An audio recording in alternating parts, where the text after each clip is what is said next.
तो आज हम लोग कक्षा 10 के विज्ञान की शुरुआत करेंगे। तो कक्षा 10 में विज्ञान के कुल 16 चैप्टर हैं। ठीक है, तो उसमें शुरू वाले चैप्टर केमिस्ट्री के चैप्टर हैं, फिर उसके बाद बायोलॉजी के चैप्टर हैं, फिर फिजिक्स के चैप्टर हैं, और लास्ट के जो 2-3 चैप्टर हैं वो पर्यावरण विज्ञान के चैप्टर हैं। इस तरह से आपका 10वीं का साइंस 4 भागों में डिवाइड है। ठीक है, तो 10वीं में कुल 16 चैप्टर हैं। 80 नंबर का क्वेश्चन, 80 नंबर का पेपर बोर्ड के एग्जाम में पूछा जाता है। तो अलग अलग चैप्टर की मार्किंग अलग अलग होती है। तो उसी के अनुसार मैं शुरुआत आज करूंगा चैप्टर नंबर 2 से, जो रसायन विज्ञान का चैप्टर है। चैप्टर नंबर 2, अम्ल, क्षार तथा लवण, ये चैप्टर का नाम है। अम्ल, क्षार तथा लवण, ठीक है ना। अंग्रेजी में कहते हैं एसिड, बेस एंड साल्ट। ठीक है, इंग्लिश में क्या कहते हैं? Acid, base and salt.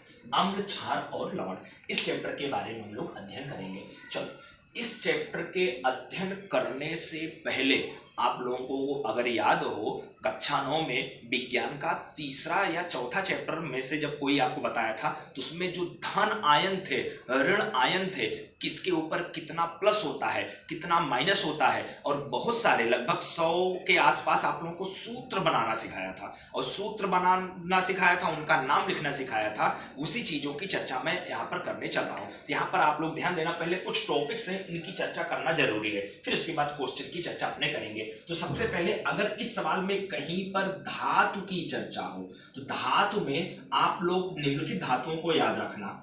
Na मतलब सोडियम धातु है, इसके ऊपर 1 प्लस होता है। ठीक है ना, Na के ऊपर 1 प्लस होता है, सोडियम धातु है। इसी तरह से पोटेशियम के ऊपर 1 प्लस होता है, ये भी धातु है। इसी तरह से मैग्नीशियम के ऊपर 2 प्लस होता है, ये भी धातु है। इसी तरह से कैल्शियम के ऊपर 2 प्लस होता है, ये भी धातु है। और इसी तरह से एल्यूमिनियम के ऊपर 3 प्लस होता है, ये भी धातु है। वैसे बहुत सारी धातुएं हैं, लेकिन ये धातुएं हैं सोडियम, पोटेशियम, मैग्नीशियम, कैल्शियम और एल्यूमिनियम।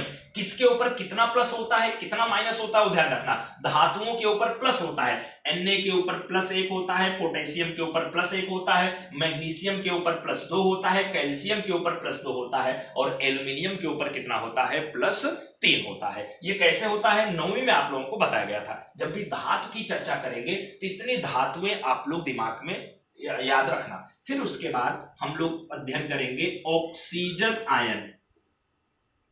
जो ऑक्सीजन आयन होता है, ऑक्सीजन आयन O के द्वारा दर्शाते हैं। O के ऊपर 2 माइनस। अगर ऑक्सीजन की चर्चा, जैसे मान लिया किसी भी पदार्थ का हमको ऑक्साइड बनाना है, तो ऑक्साइड बनाने के लिए उसके साथ ऑक्सीजन को जोड़ा जाता है। तो ऑक्सीजन मतलब O के ऊपर कितना माइनस होता है? 2 माइनस होता है। ठीक है, अब इसी तरह से आप लोग आधातु का ऑक्साइड याद रखना। तो आधातु के ऑक्साइड में 2, वैसे बहुत सारे हैं, लेकिन यहां मुख्य रूप से 2 आधातु का ऑक्साइड याद रखना। एक CO2, इसको कहते हैं कार्बन डाई ऑक्साइड। इसे हम क्या कहते हैं? Carbon dioxide. ये आधातु का ऑक्साइड है। और एक दूसरा धातु का ऑक्साइड याद रखना, SO3, सल्फर ट्राई ऑक्साइड। ठीक है, तो ये आपका आधातु के 2 ऑक्साइड याद रखना, carbon dioxide CO2, sulphur trioxide SO3। ये 2 आधातु के ऑक्साइड आप लोग अच्छे से याद रखना। इसके अलावा इस चैप्टर में जब भी अम्ल या एसिड की चर्चा होगी, अम्ल या एसिड, तो अम्ल या एसिड में मुख्य रूप से 3 एसिड याद रखना। तो पहला एसिड HCl, इसको कहते हैं हाइड्रो क्लोरिक एसिड या हाइड्रोक्लोरिक अम्ल कहते हैं। अब इसमें हाइड्रोक्लोरिक एसिड में H जो हाइड्रोजन है, हाइड्रोजन के ऊपर 1 प्लस होता है, और Cl मतलब क्लोरीन के ऊपर 1 माइनस होता है। ध्यान रखना, H अलग और Cl अलग। ठीक है, अब इसी तरह से दूसरा अम्ल जो आप लोग याद रखना, HNO3, इसको कहते हैं नाइट्रिक एसिड।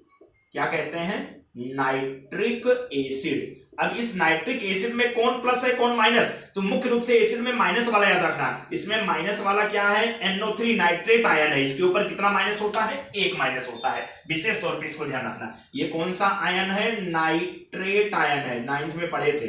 कौन सा आयन है, ये नाइट्रेट आयन है। इसी तरह से तीसरा एसिड याद रखना H2SO4, इसको कहते हैं सल्फ्यूरिक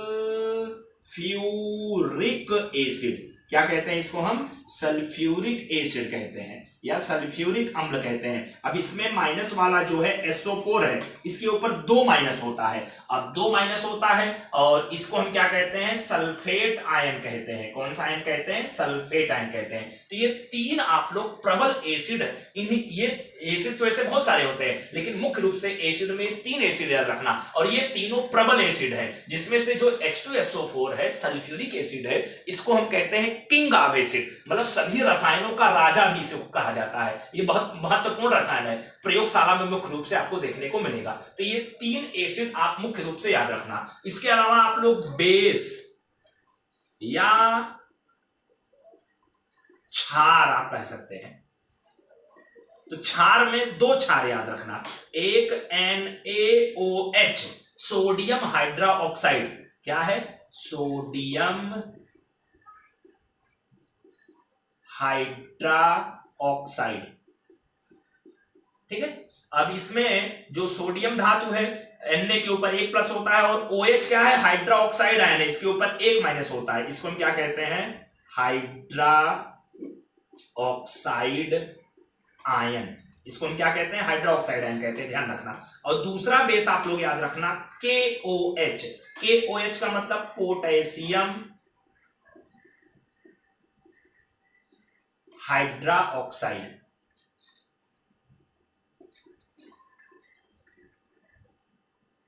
क्या, पोटेशियम हाइड्रोक्साइड। ये 2 प्रबल बेस हैं। उसके अलावा अगर अन्य बेसों की चर्चा करें तो अन्य बेस में जैसे CaOH का ट्वाइस कैल्शियम हाइड्रोक्साइड, या Al2OH का थ्राइस एल्यूमिनियम हाइड्रोक्साइड, या MgOH का ट्वाइस मैग्नीशियम हाइड्रोक्साइड, ये अन्य प्रकार के बेस हैं। मुख्य रूप से 3 एसिड, और ये आपके 2 बेस याद रखना। अन्य बेसों में इसको भी आप याद रख सकते हैं, और उसके अलावा अन्य एसिडों की भी चर्चा अगर होगी जहां पर, वहां पर मैं करूंगा। ये चीजें आप लोग याद रखना। ये चीजें मैं इसलिए यहां पर लिखा हूं कि इस चैप्टर में बहुत सारे रासायनिक समीकरण हमको पढ़ने हैं। क्या पढ़ने हैं, बहुत सारे रासायनिक समीकरण। तो रासायनिक समीकरण आप लोगों को याद ना करना पड़े, वो रासायनिक समीकरण डायरेक्ट आपको बनाना आ जाए, डायरेक्ट आपको लिखना आ जाए, इसके लिए ये चीजें दिमाग में रखना जरूरी है, ठीक है। अब यहां पर इस चैप्टर की शुरुआत करने चल रहे हैं। यहां पर सबसे पहले हम अध्ययन करेंगे, तो यहां पर सबसे पहला क्वेश्चन है आपका, एसिड तथा बेस के प्राथमिक सिद्धांत को समझाओ, ठीक है। एसिड और बेस के प्राथमिक सिद्धांत को समझाना है, ठीक है। तो यहां पर देखना, एसिड और बेस की जो प्रारंभिक जानकारी दी गई थी, उसी प्रारंभिक जानकारी को प्राथमिक सिद्धांत कहा जाता है। तो एसिड और बेस मतलब अम्ल और क्षार की प्राथमिक जानकारी रॉबर्ट बायल नामक साइंटिस्ट ने दिया था। कौन से वैज्ञानिक ने दिया था, रॉबर्ट बायल नामक साइंटिस्ट ने दिया था, ठीक है। तो रॉबर्ट बायल के अनुसार उन्होंने एसिड के बारे में कुछ कहा था और कुछ बेस के बारे में कहा था। तो एसिड के बारे में उन्होंने कहा था कि ऐसा पदार्थ जो स्वाद में, स्वाद मतलब जो चखते हैं जीभ पर रखकर, ऐसा पदार्थ जो स्वाद में खट्टा हो, स्वाद में क्या हो, खट्टा हो, उसे हम क्या कहते हैं, एसिड कहते हैं। ऐसा पदार्थ जो स्वाद में खट्टा हो, उसे हम क्या कहते हैं, एसिड कहते हैं। फिर उन्होंने दूसरी जानकारी दिया कि एसिड जो है वो नीले रंग के लिटमस पेपर को, अब लिटमस पेपर क्या है, प्रयोगशाला में आपको मिलेगा, एक विशेष प्रकार का पेपर होता है जिसकी सहायता से एसिड, कोई पदार्थ कितना अधिक एसिडिक है या कितना अधिक बेसिक है, उसकी एसिडिटी का मापन करने के लिए एक विशेष प्रकार के पेपर का उपयोग करते हैं। इसी पेपर को हम क्या कहते हैं, लिटमस पेपर कहते हैं। तो जो एसिड है वो नीले रंग के लिटमस पेपर को लाल कर देता है। जैसे मान लीजिए सपोज दैट ये कोई पेपर है, इस पेपर के ऊपर नीले रंग का पेपर है। अब ये नीले रंग के पेपर के ऊपर अगर मैं एसिड का कोई टुकड़ा या एसिड लाके रख दिया तो थोड़ी देर के बाद ये नीले रंग का लिटमस पेपर किस में कन्वर्ट हो जाएगा, लाल रंग में बदल जाएगा। तो इसका मतलब एसिड के बारे में उन्होंने दूसरी जानकारी क्या दिया, एसिड जो है वो नीले रंग के लिटमस पेपर को क्या कर देता है, लाल कर देता है। ठीक है, फिर उसके बाद तीसरी जानकारी उन्होंने कहा कि एसिड जो है वो धातुओं के साथ रासायनिक प्रक्रिया करके, किसके साथ, धातुओं के साथ रासायनिक प्रक्रिया करके हाइड्रोजन गैस मुक्त करता है। क्या मुक्त करता है, हाइड्रोजन गैस। किसके साथ रासायनिक प्रक्रिया करके, धातुओं के साथ रासायनिक प्रक्रिया करके। कौन, एसिड। एसिड धातुओं के साथ रासायनिक प्रक्रिया करके हाइड्रोजन गैस मुक्त करता है। एसिड के बारे में उन्होंने ये 3 जानकारी दिया। तो प्राथमिक सिद्धांत में सबसे पहले एसिड के बारे में हम 3 महत्वपूर्ण टॉपिक देखेंगे। यहां पर पहले तो परिभाषा, ऐसा पदार्थ जो स्वाद में क्या हो, खट्टा हो, स्वाद में क्या हो, खट्टा हो, उसे एसिड कहते हैं। उसे हम क्या कहते हैं, एसिड कहते हैं। फिर एसिड जो है, एसिड यह नीले रंग के लिटमस पेपर, नीले रंग के लिटमस पेपर को क्या कर देता है, लाल कर देता है। ठीक है, और तीसरा टॉपिक है एसिड यह धातुओं के साथ रासायनिक प्रक्रिया करके H2 गैस, H2 गैस मतलब हाइड्रोजन गैस मुक्त करता है। ठीक है, ये एसिड और बेस के प्राथमिक सिद्धांत में एसिड के बारे में 3 जानकारी रॉबर्ट बायल नामक साइंटिस्ट ने दिया था। अब बेस के बारे में हम लोग देखेंगे।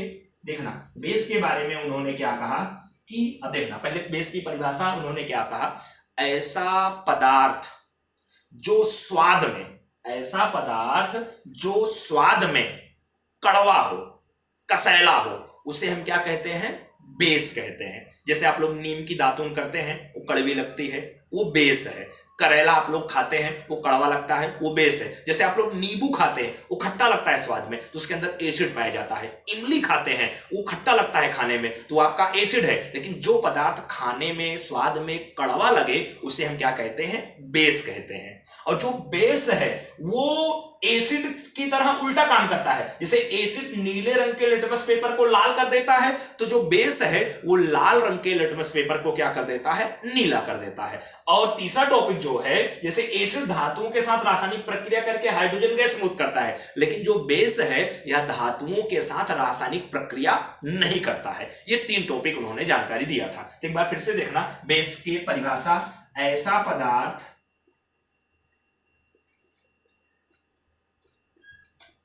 जो स्वाद में कसैला, कसैला का मतलब कड़वा हो, उसे बेस कहते हैं। उसे हम क्या कहते हैं, बेस। अब देखना, बेस यह लाल रंग के लिटमस पेपर को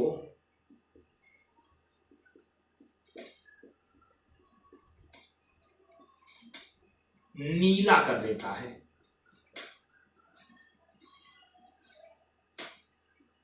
ठीक है, और देखना ध्यान से, बेस यह धातु के साथ रासायनिक प्रक्रिया नहीं करता है। ठीक है, धातुओं के साथ रासायनिक प्रक्रिया नहीं करता है, इसलिए हाइड्रोजन गैस से नहीं मुक्त करता है। ठीक है, तो ये एसिड और बेस के प्राथमिक सिद्धांत है। 3 टॉपिक इसमें, 3 टॉपिक इसमें। तो एसिड और बेस के प्राथमिक सिद्धांत के बारे में रॉबर्ट बायल नामक साइंटिस्ट ने जानकारी दिया था। तो इनका यह प्राथमिक सबसे पहले एसिड और बेस की शुरुआत इसी तरह से हुई थी, लेकिन जब एसिड और बेस के बारे में अनेक वैज्ञानिकों ने अलग अलग प्रकार से अलग अलग प्रकार का अध्ययन शुरू किया, तो एसिड और बेस के बारे में और अलग अलग प्रकार की जानकारियां प्राप्त हुई। तो उनकी जानकारियां इस चैप्टर में आगे और है, उनकी चर्चा में करूंगा। तो ये आपका एसिड और बेस का प्राथमिक सिद्धांत है। अब अगले क्वेश्चन में चर्चा अभी बाद में करता हूं। ओके।